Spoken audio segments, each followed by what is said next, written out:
Hello and welcome to our instructional video on reducing the rational expression x squared plus 16x plus 64 divided by x plus 8 to its lowest terms. In this video, we will walk you through the step-by-step process of simplifying this expression to make it easier to work with. So let's get started.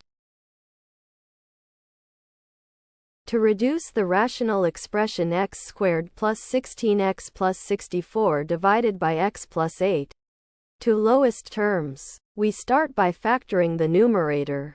The numerator x squared plus 16x plus 64 can be factored into x plus 8 times x plus 8.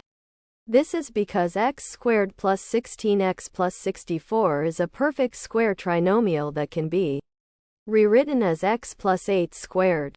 Therefore, the expression is altered to x plus 8 squared divided by x plus 8.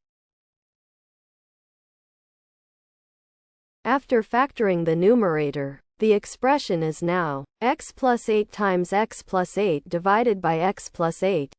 The x plus 8 terms in the numerator and denominator can be cancelled out since they are common factors. This simplification leaves us with x plus 8 as the final simplified form of the original rational expression.